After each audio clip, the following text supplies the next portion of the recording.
What's good, guys? Today we got Quashawn Cunningham right here, former teammate at NC State. ACC and the meet record. Walter Dix and Tevin Hester. That's two pretty good bench sprinters historically as we're underway. Quashawn Cunningham from NC State is in lane 5 here.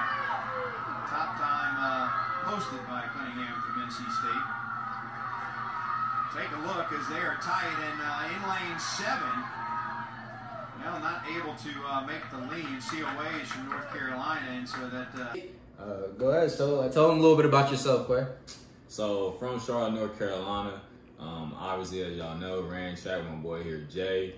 Specialized in the 100 and the 200. And was a state champion 5-6 times in North Carolina. Was also an All-American about 6 times in the 1 and the 2. So did a little something slight. Yeah, Quay, outstanding in the 200. You've been going 20 points since when? Since I was 18. Yeah. You've been going 20 point since he was 18. So if you have goals on going 20 point, this is the man to listen to. So tell him a little bit about like warming up and getting started for the 200. Warm up for the 200 is very similar to the 100. It's honestly just really staying loose. A tight muscle is a slow muscle. I'm sure Jay's told you that all the time. Loose is the way to be. So I mean, just imagine trying to move a muscle like that. Like you're not going anywhere like that, and it's hard to get into your motions. So I mean, hip flexibility is very huge. So you really want to be able to go through all of your motions fluently when you're running, making sure that your shoulders can go all the way back, and then your hips can go all the way up.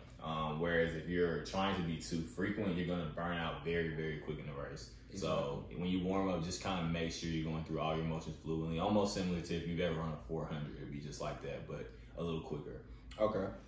And now, since we went over the warm up, let's talk about the actual phases you go through the 200-meter race. Can you tell them some good stuff about that? Yeah, so I mean, pretty much, again, similar to the 100, just in the fact that you don't want to be too tense anyway.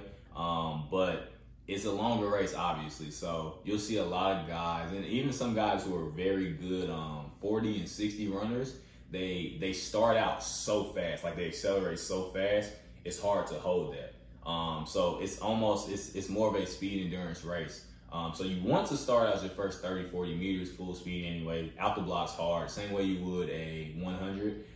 When you get to the middle, it's almost what coach will call easy speed. So you don't want to be going, you don't want to be at the 150 mark trying to run like you're, finishing at the end of the curve, because you're not going to make it. You have another 100 meters to run. Yeah. So what I mean by easy speed, it will probably be around 95 to 97%.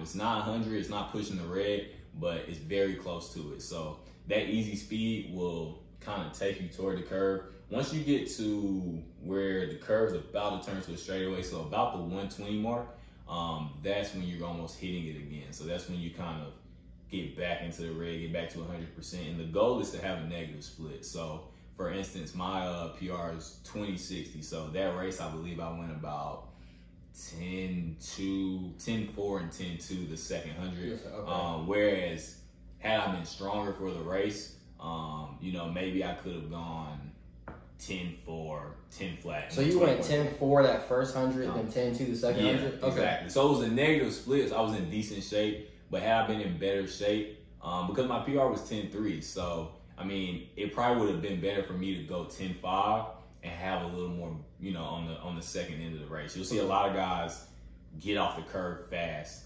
and then you'll see those strong guys like Noah Lyles. And I mean, honestly, guys like that are so fast that they got both phases down. But yeah, you'll see those guys who, they run a 10 flat, so they think, oh, I should go 20 flat too. But they get to the curve and they just don't have anything left. So make sure you have a little left over to finish strong. Similar to the 400, obviously you don't want to leave anything on the track, but it's more of a strategy race than the 100. Okay. Yeah, that's definitely understandable. So your top end speed is really, really fast. Do you have any drills or practices that they can implement into their practice that they can do? Like, for instance, if you were to have a son and give him, if you want to increase your top end speed, you need to do this workout right here. What workout would you recommend to my audience? 100%. I mean, a lot of it is stuff you already put in your videos, but like I was telling Jay earlier, I think a lot of times we confuse acceleration with top speed. I've raced a lot of fast. I've raced Christian Coleman. I've raced Noah Lyles. Maybe Christian Coleman be the only person from 10 to 20 meters I know that has acceleration like his. From 0 to 20 meters, like I've never started with anybody like this dude. But top end is more 30 to 60, so it's getting going a little more. So some workouts I would say, I mean, the drills and stuff he already does in his videos are probably the exact things you need to be doing anyway. But I would say, for example, like a workout like 780s, 780 meter runs, maybe 5-minute rest in between each.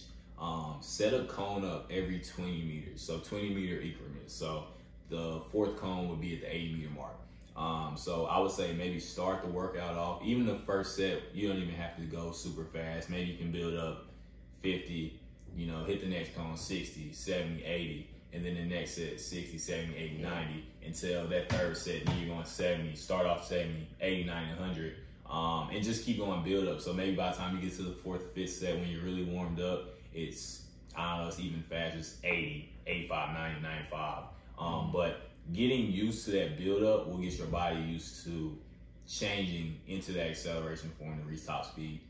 Okay. Yeah, that's a great explanation. Appreciate you for taking some time out to spread your knowledge. Like you said, his 200 meters at 20.6. So if you're trying to get your 200 down to a 20 point, listen to his tips, work on that top end speed, you know, condition your body so you can, you know, do the great things you want to do. Yeah. Oh yeah, be different to be different. For real.